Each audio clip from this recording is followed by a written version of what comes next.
It's been 84 years. Well, hello there. It's been a while since I made a video. I've been very busy with things. Where's my package? Anyway, so I finally finished the Mandalorian costume that I've been working on, and it turned out okay. It turned out pretty okay. I mean, it's not like, you know, the best thing ever, but I mean, it turned out pretty okay, I guess. It's not really that.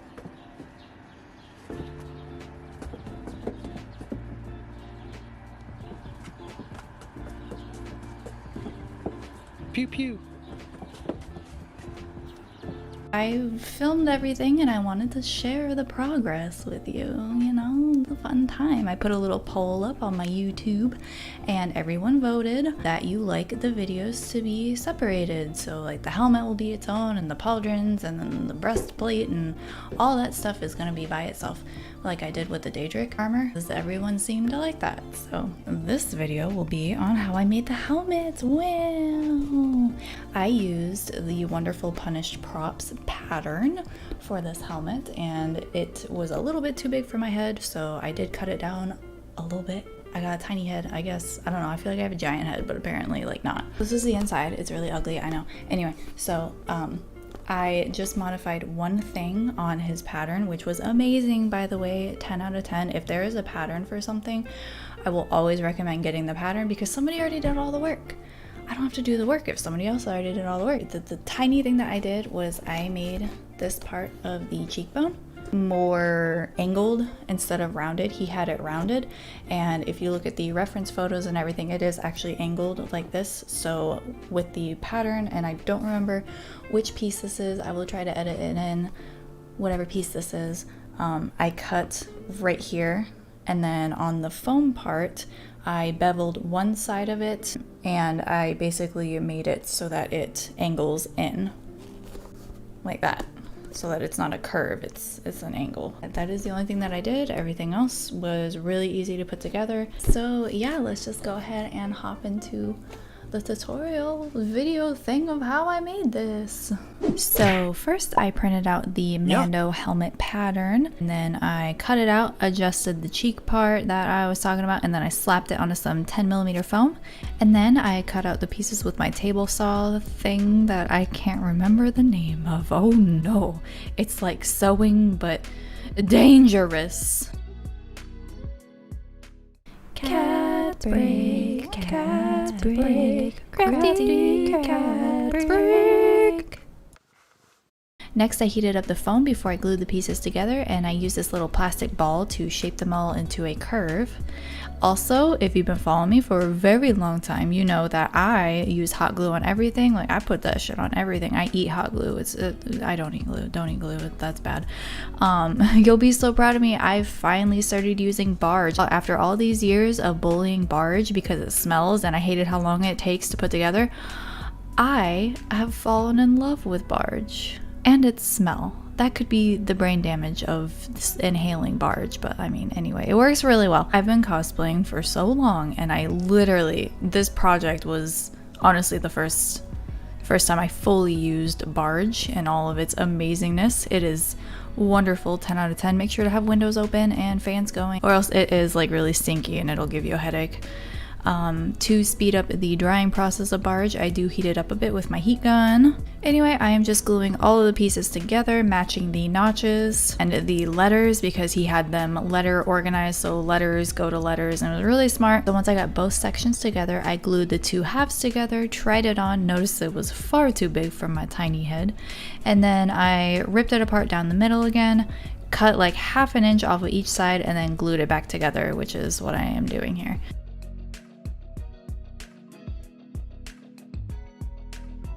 For the little back vent decoration, I cut it out of 6mm foam, and then the side things were cut out of 10mm foam and sanded into shape with my Dremel. Did I say that the helmet is 10mm foam? The base of the helmet is 10mm, if I did not say that.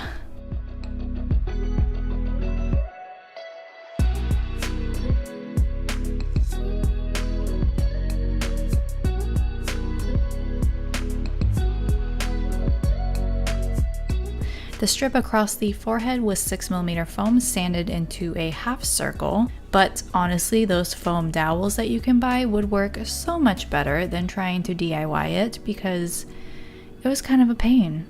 The band that goes down the middle of the helmet was 6mm foam that I sanded on each side. On the top side pieces, the like little half circle things are more half circle cutouts like on the sides. I just hand drew those on and then I cut them out with a blade. I think it adds just that finishing touch, you know? If you look at the reference photo, you can see that he has those things as well.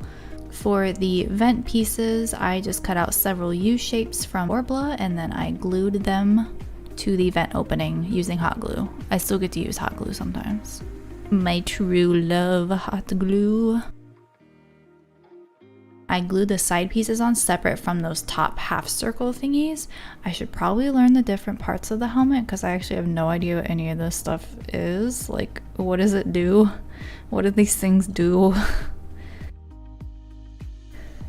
After the side ear unknown function pieces are put on, I pinned the back I pinned the back vent and the mohawk piece things onto the helmet to make sure that the fit is right, and then I glued it down.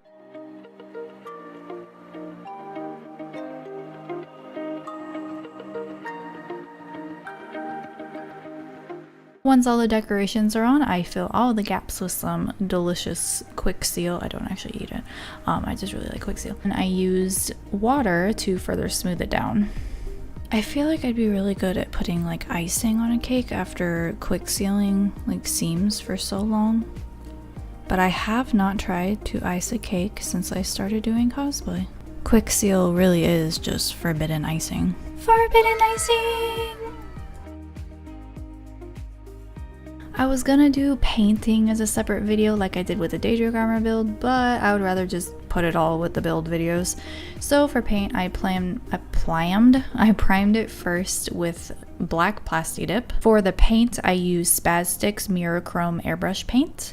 I believe they also have a regular paint if you do not have an airbrush. So real quick, I just wanted to know, I actually redid the paint on this helmet several times because I just wasn't happy with the finish. It just didn't look good. I learned that under this Mirachrome paint, it's best to do a glossy clear coat after priming before you apply the chrome paint. It just has a much smoother result and you use far less paint and it just goes on so nicely, and I don't know the science behind it, but it just looks really good. I'm happy with it. For the visor, I used a dark green visor from Amazon. I will link everything below. It doesn't look green at all in person. It just looks really dark, and you also cannot see my face, which is exactly what I wanted. Do not look at me. I do not want people to know what I look like. I cut it out with some scissors. It was really easy to cut out with scissors. You don't need like a special tool to cut it out or anything. And then I checked to make sure that the fit was right. As you can see, this is when I started going over the helmet again with Plasti Dip, and I was sanding the seams down because I was like, I hate these seams. I also tested the visor with some heat from my heat gun to see if that would affect it at all or like ruin it, but it actually worked really fine, and also it keeps its shape once it's cooled. Once I got the right shape on the visor and then I finished painting the helmet finally, I glued the visor into place using hot glue, and honestly, that's it. That is everything. That's how I made the helmet. So I hope you guys kind of like this video. Thank you so much for watching. The other videos will be out weekly. I think I'm gonna have them out weekly, so that gives me a few months of content. Hope you have a super awesome rest of the day, and I will see you guys next week. Bye. My buns won't fit.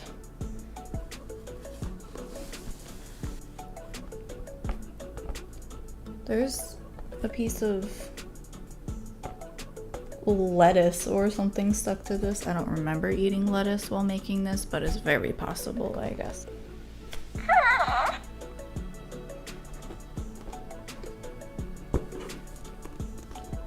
His ears don't fit. How do your ears not fit in here?